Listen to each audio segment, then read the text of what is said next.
ದೇವೇಗೌಡರ ತವರು ಜಿಲ್ಲೆಯಾದ ಹಾಸನದಲ್ಲಿ ಸಿಎಂ ಸಿದ್ದರಾಮಯ್ಯ ಸ್ವಾಭಿಮಾನಿ ಸಮಾವೇಶದಲ್ಲಿ ತಮ್ಮ ಶಕ್ತಿ ಪ್ರದರ್ಶನ ಮಾಡಿದರು. ಮೊದಲು ಈ ಸಮಾವೇಶವನ್ನ ಸಿದ್ದರಾಮಯ್ಯ ಮಯ ಮಾಡಲು ಅಭಿಮಾನಿಗಳು ಪ್ಲಾನ್ ಮಾಡಿದರು. ನಂತರ ಸಿಎಂ ಆಪ್ತರ ನಿರ್ಧಾರಕ್ಕೆ ಬ್ರೇಕ್ ಹಾಕಿದ ಕೆಪಿಸಿಸಿ ಅಧ್ಯಕ್ಷ ಡಿಸಿಎಂ ಡಿಕೆ ಶಿವಕುಮಾರ್ ಈ ಸಮಾವೇಶದ ವೇದಿಕೆಯನ್ನ ತಮ್ಮ ತೆಕ್ಕೆಗೆ ತೆಗೆದುಕೊಂಡು ಸಮಾವೇಶದ ರೂಪುರೇಷೆಯನ್ನ ಬದಲಾಯಿಸಿದರು. ಸಿದ್ದರಾಮಯ್ಯ ಸ್ವಾಭಿಮಾನಿ ಸಮಾವೇಶದ ಬದಲಿಗೆ ಕಾಂಗ್ರೆಸ್ನ ಜನಕಲ್ಯಾಣ ಸಮಾವೇಶ ಎಂದು ಡಿಕೆ ಶಿವಕುಮಾರ್ ಹೆಸರು ಬದಲಾಯಿಸಿದರು. ಆದರೆ ಸಿದ್ದರಾಮಯ್ಯ ಸಮಾವೇಶದಲ್ಲಿ ತನ್ನ ತಾಕತ್ತು ಏನು ಅನ್ನೋದನ್ನ ತೋರಿಸೇ ಬಿಟ್ಟರು. ಹಾಸನ, ಮಂಡ್ಯ, ಮೈಸೂರು, ಚಾಮರಾಜನಗರ, ಕೊಡಗು, ಚಿಕ್ಕಮಗಳೂರು ಜಿಲ್ಲೆ ಸೇರಿದಂತೆ ಸಾಕಷ್ಟು ಜಿಲ್ಲೆಯಿಂದ ಲಕ್ಷಾಂತರ ಜನ ಈ ಒಂದು ಸಮಾವೇಶದಲ್ಲಿ ಭಾಗಿಯಾಗಿದ್ದರು. ಒಕ್ಕಲಿಗರ ಪ್ರಾಬಲ್ಯದ ಹಳೆ ಮೈಸೂರು ಭಾಗವನ್ನ ಕಾಂಗ್ರೆಸ್ನ ತೆಕ್ಕೆಗೆ ಎಳೆದುಕೊಳ್ಳಲು ಕಾಂಗ್ರೆಸ್ ರಣಕಾಳೆಯನ್ನ ಈ ಮೂಲಕ ಊದಿತ್ತು. ಸಮಾವೇಶದಲ್ಲಿ ಎಲ್ಲಿ ಕಣ್ಣು ಹಾಯಿಸಿದ್ರೂ ಸಿದ್ದರಾಮಯ್ಯರ ಫೋಟೋ ಫ್ಲೆಕ್ಸ್ಗಳು ರಾರಾಜಿಸುತ್ತಿದ್ವು. ಹಾಸನದ ಜನಕಲ್ಯಾಣ ಸಮಾವೇಶದ ಭಾಷಣದ ಸಂದರ್ಭದಲ್ಲಿ ಮಾತನಾಡಲು ವೇದಿಕೆಗೆ ಆಗಮಿಸಿದ ಡಿಕೆ ಶಿವಕುಮಾರ್ ಅವರು ಸಿಎಂ ಸಿದ್ದರಾಮಯ್ಯ ಹೆಸರು ಹೇಳ್ತಾ ಇದ್ದಂತೆ ಫೋಟೋ ಪ್ರದರ್ಶನ ಮಾಡಿ ಸಿಎಂ ಸಿದ್ದರಾಮಯ್ಯ ಪರ ಅಬ್ಬರದ ಘೋಷಣೆ ಕೂಗಿದ್ರು. ಈ ಸಂದರ್ಭದಲ್ಲಿ ಮಾತು ಪ್ರಾರಂಭಿಸಿದ ಡಿಕೆ ಶಿವಕುಮಾರ್ ಅವರು ಈ ಬಂಡೆ ಯಾವತ್ತಿದ್ರೂ ಸಿದ್ದರಾಮಯ್ಯ ಜೊತೆ ಇರುತ್ತೆ ಅಂತ ಹೇಳಿದ್ರು. ಇದಾದ ಬಳಿಕ ಜನರು ತಮ್ಮ ಹರ್ಷೋದ್ಗಾರವನ್ನ ನಿಲ್ಲಿಸಿದ್ರು. ಸಿದ್ದರಾಮಯ್ಯ ಕೀ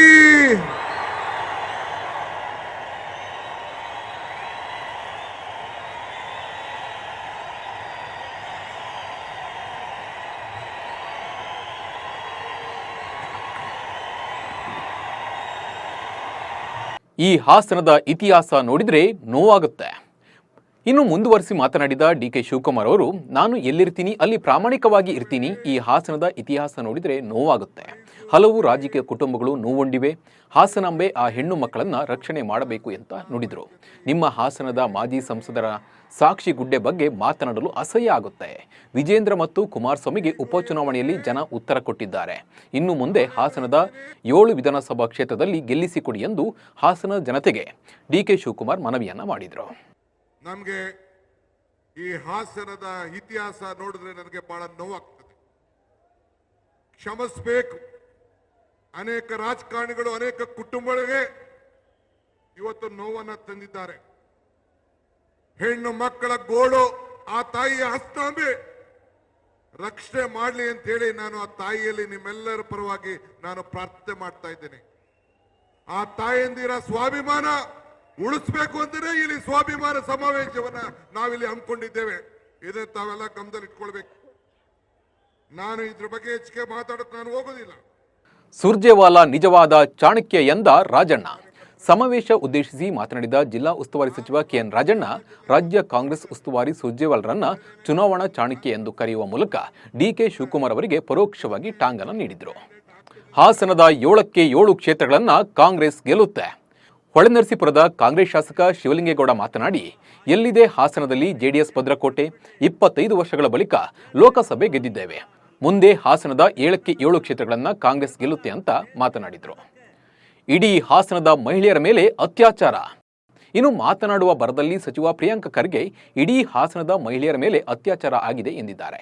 ಇದು ಹಾಸನದ ಮಹಿಳೆಯರಿಗೆ ಒಂದು ತರ ಮುಜುಗರ ಮಾಡಿದಂತಾಗಿದೆ. ದಯವಿಟ್ಟು ಕರ್ನಾಟಕದ ಬಗ್ಗೆ ಚಿಂತೆ ಮಾಡಬೇಡಿ, ಕನ್ನಡಿಗರ ಬಗ್ಗೆ ಚಿಂತೆ ಮಾಡಬೇಡಿ. ಕನ್ನಡಿಗರು ನಮಗೆ ಆಶೀರ್ವಾದ ಮಾಡಿದ್ದಾರೆ, ಗ್ಯಾರಂಟಿ ಪರವಾಗಿ ಆಶೀರ್ವಾದ ಮಾಡಿದ್ದಾರೆ. ನಾವು ನೋಡ್ಕೊತೀವಿ.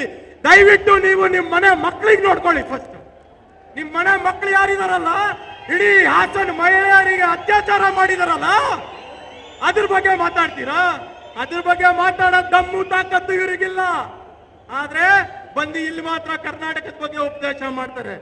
ಹಾಸನದಲ್ಲಿ ಗರ್ಜಿಸಿದ ಹುಲಿಯ ಕಾರ್ಯಕ್ರಮ ಉದ್ದೇಶಿಸಿ ಮಾತನಾಡಿದ ಮುಖ್ಯಮಂತ್ರಿ ಸಿದ್ದರಾಮಯ್ಯ, ಜೆಡಿಎಸ್ ಹಾಗೂ ಮಾಜಿ ಪ್ರಧಾನಿ ದೇವೇಗೌಡ ಕುಟುಂಬದ ವಿರುದ್ಧ ವಾಗ್ದಾಳಿ ನಡೆಸಿದ್ರು. ರಾಜ್ಯಕ್ಕೆ ತೆರಿಗೆ ವಂಚನೆ ಆಗ್ತಾ ಇದ್ರು ದೇವೇಗೌಡರು ಕುಮಾರಸ್ವಾಮಿ ಎಂದಾದರೂ ಕೇಂದ್ರ ಸರ್ಕಾರದ ವಿರುದ್ಧ ಪ್ರಶ್ನೆ ಮಾಡಿದ್ರೆ ಎಂದು ಪ್ರಶ್ನಿಸಿದ್ರು. ರೈತರ ಮಗ ಕುಮಾರಸ್ವಾಮಿ ಕಣ್ಣೀರು ಹಾಕ್ತಾ ಇದ್ದೀರಲ್ಲಪ್ಪ, ಇದು ರೈತರಿಗೋಸ್ಕರ ಕಣ್ಣೀರು ಹಾಕ್ಬೇಕೋ ಬೇಡ? ರೈತರಿಗೋಸ್ಕರ ಕಣ್ಣೀರು ಹಾಕ್ಬೇಕೋ ಬೇಡ? ಒಂದು ದಿನ ಕಣ್ಣೀರು ಹಾಕ್ತಿಲ್ಲ, ಒಂದಿನ ಕೇಳಲಿಲ್ಲ, ಪಾರ್ಲಿಮೆಂಟ್ ನಲ್ಲಿ ಮಾತಾಡಲಿಲ್ಲ. ನಾನು ಬಿಜೆಪಿ ಎಂಪಿಗಳಿಗೆ ಕೇಳ್ತೀನಿ, ಬಿಜೆಪಿ ಎಂಪಿಗಳೇ, ನೀವು ಕೋಲಾ ಬಸವನಂತೆ ತಲೆ ಅಳ್ಳಾಡ್ಸೋದು ಬಿಟ್ಟುಬಿಡಿ. ಇನ್ಮೇಲೆ ಕರ್ನಾಟಕಕ್ಕೆ ಅನ್ಯಾಯ ಆದಾಗ,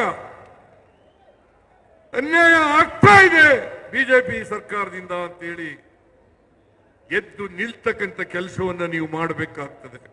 ಹಾಗೆ ಮಾತನಾಡಿದ ಸಿದ್ದರಾಮಯ್ಯ, ಹಾಸನದಲ್ಲಿ ಇಷ್ಟು ದೊಡ್ಡ ಸಮಾವೇಶ ಇದೇ ಮೊದಲು. ನನ್ನ 40 ವರ್ಷದ ರಾಜಕೀಯ ಜೀವನದಲ್ಲಿ ಹಾಸನದಲ್ಲಿ ಇಷ್ಟೊಂದು ದೊಡ್ಡ ಸಮಾವೇಶ ಆಗಿರುವುದನ್ನು ನೋಡಿಲ್ಲ ಎಂದು ಹೇಳಿದರು. ನನ್ನ 40 ವರ್ಷಗಳ ರಾಜಕೀಯ ಜೀವನದಲ್ಲಿ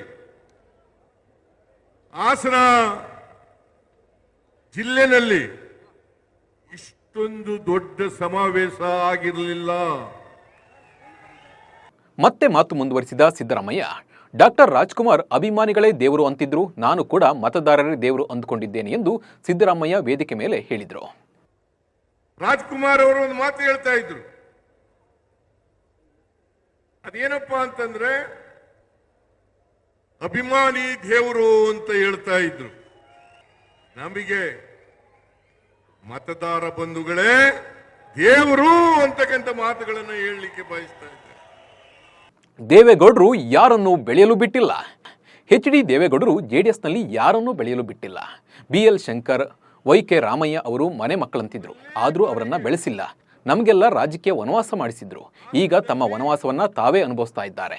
ನಾನು ಜೆಡಿಎಸ್ ಬಿಡಲಿಲ್ಲ, ಅವರೇ ನನ್ನನ್ನು ಉಚ್ಚಾಟನೆ ಮಾಡಿದ್ರು. ಅಹಿಂದ ಸಮಾವೇಶ ಮಾಡಿದ್ದಕ್ಕೆ ಉಚ್ಚಾಟಿಸಿದ್ರು ಎಂದು ದೇವೇಗೌಡರ ಕುಟುಂಬಕ್ಕೆ ಸಿಎಂ ಸಿದ್ದರಾಮಯ್ಯ ಟಾಂಗ್ ಕೊಟ್ಟರು. ದೇವೇಗೌಡರು ಯಾವತ್ತೂ ಕೂಡ ಯಾರನ್ನು ಬೆಳೆಸಲಿಕ್ಕೆ ಇಷ್ಟಪಡಲ್ಲ. ಬೇರೆಯವರು ಇರಲಿ, ಒಕ್ಕಲಿಗರನ್ನೇ ಬೆಳೆಸಕ್ಕೆ ಇಷ್ಟಪಡಲ್ಲ. ಚಂದ್ರೇಗೌಡನ್ ಬೆಳೆಸಿದ್ರ, ಪುಟ್ಟಸ್ವಾಮಿ ಗೌಡನ್ ಬೆಳೆಸಿದ್ರ, ಬೈರೇಗೌಡನ್ ಬೆಳೆಸಿದ್ರ, ಬಚ್ಚೇಗೌಡರು ಬೆಳೆಸಿದ್ರ, ಕೃಷ್ಣಪ್ಪನ್ ಬೆಳೆಸಿ ಎಸ್ ಟಿ ಕೃಷ್ಣಪ್ಪನ್ ಬೆಳೆಸಿದ್ರ, ನಾಗೇಗೌಡರು ಬೆಳೆಸಿದ್ರ, ಬಚ್ಚೇಗೌಡರನ್ನ ಬೆಳೆಸಿದ್ರ, ವೈ.ಕೆ. ರಾಮಯ್ಯನ್ ಬೆಳೆಸಿದ್ರ, ಯಾರು ಬೆಳೆಸಿಲ್ಲ. ಬಿ.ಎಲ್. ಶಂಕರ್ ಅವ್ರ ಮನೆ ಮಗನ ತರ ಇದ್ದ, ಅವನಿಗೇನೆ ಬೆಳೆಸಲಿಲ್ಲ. ವೈ.ಕೆ. ರಾಮಯ್ಯ ಅವ್ರ ಮನೆ ಮಗನ ತರ ಇದ್ದ, ಅವನನ್ನು ಬೆಳೆಸಲಿಲ್ಲ. ಯಾರನ್ನು ಬೆಳೆಸಿದ್ರಿ? ಅದಕ್ಕೆ ಎಚ್ ಡಿ ಕೃಷ್ಣಪ್ಪನವರು ಒಂದ್ ಕಡೆ ಹೇಳಿದ್ರು, 2005 ಸಮಾವೇಶ ಮಾಡಿದೆ ಅನ್ನೋ ಒಂದೇ ಒಂದು ಕಾರಣಕ್ಕೆ ಹುಬ್ಬಳ್ಳಿನಲ್ಲಿ ನನ್ನನ್ನು ಪಕ್ಷದಿಂದ ಎಕ್ಸ್ಪೆಲ್ ಮಾಡಿಬಿಟ್ರು. ಮಾಧ್ಯಮದವರಿಗೆ ನಾನು ಮನವಿ ಮಾಡ್ಕೊಳ್ತೇನೆ, ದಯಮಾಡಿ ನಾನು ಪಕ್ಷ ಬಿಡ್ಲಿಲ್ಲ, ನನ್ನನ್ನ ಎಕ್ಸ್ಪೆಲ್ ಮಾಡಿದ್ರು. ಒಟ್ಟಲ್ಲಿ ದೇವೇಗೌಡರು ಅಖಾಡದಲ್ಲಿ ತೊಡೆತಟ್ಟಿದ ಸಿದ್ದರಾಮಯ್ಯ ತನ್ನ ತಾಕತ್ತು ಏನು ಅನ್ನೋದನ್ನು ತೋರಿಸಿದ್ದಾರೆ. ಈ ಮೂಲಕ ವಿಪಕ್ಷ ನಾಯಕರಿಗೆ ಹಾಗೂ ತನ್ನ ಪಕ್ಷದಲ್ಲೇ ಇರೋ ವಿರೋಧಿಗಳಿಗೆ ಸಿದ್ದರಾಮಯ್ಯ ನೇರವಾಗಿ ಟಾಂಗ್ ಕೊಟ್ಟಂತೆ ಈ ಒಂದು ಸಮಾವೇಶವನ್ನು ನಡೆಸಿದ್ದಾರೆ.